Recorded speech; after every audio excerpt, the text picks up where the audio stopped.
October 3 నుండి 12 వరకు దసరా శరన్నవరాత్రులు అయితే ప్రారంభమవుతున్నాయి. దసరా శరన్నవరాత్రుల్లో భాగంగా మనం ఇంద్రకీలాద్రిని చూసుకోవచ్చు. అందంగా ముస్తాబు చేస్తున్నారు. విద్యుత్ దీపాల అలంకరణలతో చాలా అందంగా ముస్తాబు చేస్తున్నారు. ఇంతకు ముందు చూడని విధంగా చాలా దీపాలతో అయితే అలంకరిస్తున్నారు. ప్రస్తుతం మనం దుర్గగుడి ఫ్లైఓవర్ మీద ఉన్నాము. మనం చూసుకున్నట్లయితే కింద నుంచి ఎప్పుడూ ఉండే విధంగానే క్యూ లైన్లు అయితే ఏర్పాటు చేయడం జరిగింది. అలాగే వినాయకుడి గుడి దగ్గర నుంచి స్టార్ట్ అయ్యి ఈ క్యూ లైన్స్ దుర్గగుడి పైదాకా నడుస్తున్నాయి. అలాగే ఈసారి ఏమైందంటే ఇక్కడ మనకి కొండ చర్యలు విరిగిపోవడం వల్ల ఇక్కడ మన భవానీపురం వచ్చే భక్తులకి ఎటువంటి అసౌకర్యం కలగకుండా దుర్గగుడి క్యూ లైన్ని రోడ్డుకి అవతల నుండి ఇటువైపు చేంజ్ చేయడం జరిగింది. సో భవానీపురం అలాగే గొల్లపూడి ప్రాంతాల నుంచి ఇటువైపు నుంచి వచ్చే ప్రజలకి ఎటువంటి ఇబ్బందులు కలగకుండా క్యూ లైన్ అనేది ఇటు సైడ్ మనకి రోడ్డుకి లెఫ్ట్ సైడ్ అనేది ఏర్పాటు చేయడం జరిగింది. అంటే ఇటు నుంచి వచ్చే భక్తులకి ఈ క్యూ లైన్ అనేది ఉపయోగించుకోవచ్చు అనే విధంగా ఇక్కడ ఏర్పాటు చేయడం జరిగింది. ఇక్కడ నుంచి వచ్చిన తర్వాత డైరెక్ట్గా మనకి గోపురం నుండి అక్కడ క్యూ లైన్ అనేది కట్ అవుతుంది. సో అక్కడి నుంచి డైరెక్ట్గా పైకి వెళ్ళే విధంగా క్యూ లైన్లు అయితే ఏర్పాటు చేశారు. అలాగే మనకి ఏలూరు రోడ్డు, బందర్ రోడ్డు ఇలాంటి అనేక దూర ప్రాంతాల నుంచి వచ్చే ప్రజలకి క్యూ లైన్లు ఎప్పుడు ఏర్పాటు చేసే విధంగా వినాయకుడి గుడి దగ్గర నుంచి స్టార్ట్ చేయడం అయితే జరిగింది.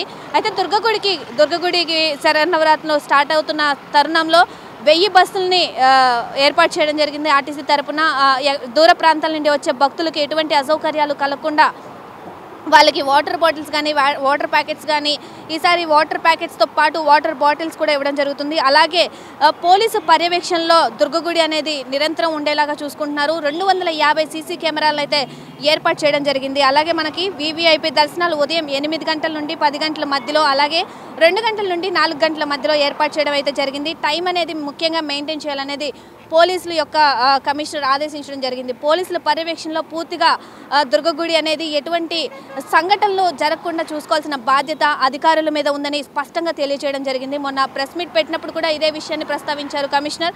అయితే అలాగే వీఐపీ దర్శనాలు జరిగే తరుణంలో ఎటువంటి సామాన్యుడికి భక్తునికి క్యూ లైన్ ఆగకుండా ఏర్పాట్లు చేయడం అనేది చెప్పడం జరిగింది. అంటే వీఐపీలు వచ్చారని చెప్పి దర్శనం ఆపేసి క్యూ లైన్లు ఆపేసి అలాంటివి చేయకూడదు.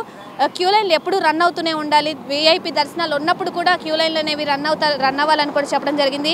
అలాగే వృద్ధులకు, దివ్యాంగులకు సాయంత్రం 4 గంటల నుండి వాళ్ళకి 5 గంటల వరకు దర్శన సౌకర్యం ఏర్పాటు చేయడం జరిగింది. అలాగే ఈసారి అంతరాల దర్శనం లేదని కూడా వాళ్ళు చెప్పడం జరిగింది.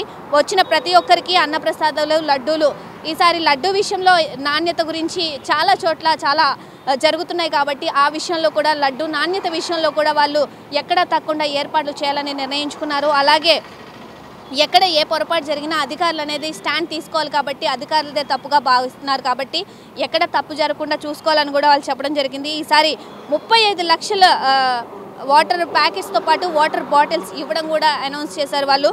అలాగే అమ్మవారి ఉత్సవాలు ఈసారి విజయవాడ అంతా విద్యుత్ దీపాల అలంకరణతో వాళ్ళు ఏర్పాటు చేయాలని నిశ్చయించుకున్నారు. ఈసారి అంటే ఎక్కడ కాంతి విహీనంగా కనిపించకుండా విద్యుత్ దీపాలతో వెలిగిపోవాలి. ఈసారి దసరా అనేది చంద్రబాబు నాయుడు వచ్చిన తర్వాత పాలన మారుతుంది కాబట్టి ఈసారి ఎక్కడ తగ్గేదేలే అన్నట్టుగా వర్క్స్ కూడా వాళ్ళు చేయడం జరుగుతుంది. ప్రస్తుతం మనం చూసుకుంటున్నాం ఏర్పాట్లు కూడా అంతే ఫాస్ట్గా అంతే ఇదిగా జరుగుతున్నాయి. ఆల్రెడీ లైన్స్ అనేవి ఏర్పాటు చేస్తారు, క్యూ లైన్స్ అనేవి ఏర్పాటు చేస్తారు. దూర ప్రాంతాల నుండి భక్తులు కూడా 1000 బస్సులు సౌకర్యం కల్పించడం అని ఆర్టీసీ వాళ్ళు చెప్పడం జరిగింది.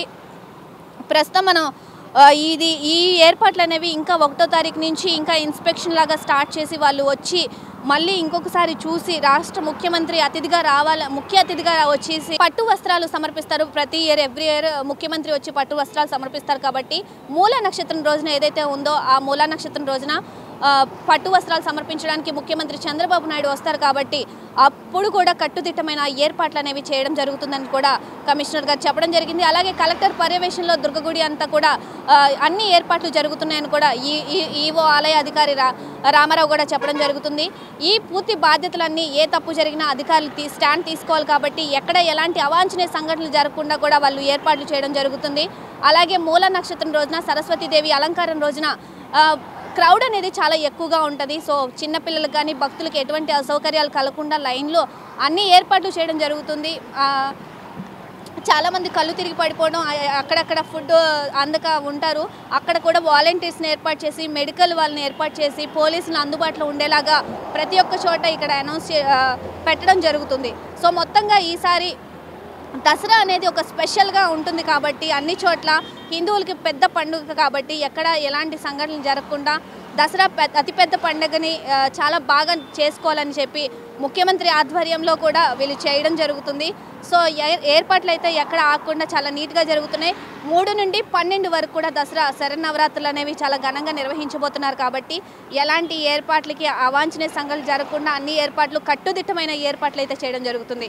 ఈసారి హారతులు కూడా ప్లాన్ చేశారు. సో అంటే చాలా ఏళ్ల తరబడి మనం చూసుకున్నట్లయితే హారతులు కూడా ఆపేయడం జరిగింది. కానీ ఈసారి తెప్పోత్సవం సమయంలో కూడా మనకి ఒక్కసారి బోట్ను వదులుతారు. కానీ ఈసారి మాత్రం మనం చూసుకున్నట్లయితే హారతులు కూడా స్టార్ట్ చేయడం జరిగింది. లైట్స్ కూడా ఏర్పాటు చేశారు. సో అక్కడ ఆల్రెడీ కృష్ణ హారతులు అనేవి ఏర్పాటు చేయడం జరిగింది. ఈసారి హారతులు కూడా స్టార్ట్ చేసి ఆ గంగమ్మ తల్లికి కృష్ణమ్మ తల్లికి ఎక్కడ వరదల సమయంలో చాలా పూజలు చేయడం అయితే జరిగింది. సో ఇలాంటి ఘటనలు జరుగుతున్నాయి కాబట్టి అమ్మవారి దయ అందరి మీద ఉండాలి కాబట్టి సో ఈసారి హారతులు కూడా చాలా గ్రాండ్గా ప్లాన్ చేశారు. ముఖ్యమంత్రి ఆధ్వర్యంలో ఇదంతా వాళ్ళు చేయడం జరుగుతుందని కమిషనర్ చెప్పడం జరిగింది. సో ఈసారి దసరా అనేది చాలా గ్రాండ్గా ఉండబోతుందని మనం కూడా చూస్తున్నాం. విజయవాడ విద్యుత్ దీపాలతో కూడా దసరా శరన్నవరాత్రి ఎప్పుడు స్పెషల్గా ఉంటుందని చెప్పి కూడా చెప్పడం జరుగుతుంది. ముందుగా అందరికీ దసరా శరన్నవరాత్రి శుభాకాంక్షలు. జై స్వరాజ్య టీవీ తరపున కెమెరామెన్ ఆనంద్తో నాగశ్రీ, జై స్వరాజ్య టీవీ, విజయవాడ, ఇంద్రకీలాద్రి నుండి. Save a life. Download uBlood app. uBlood for the new blood.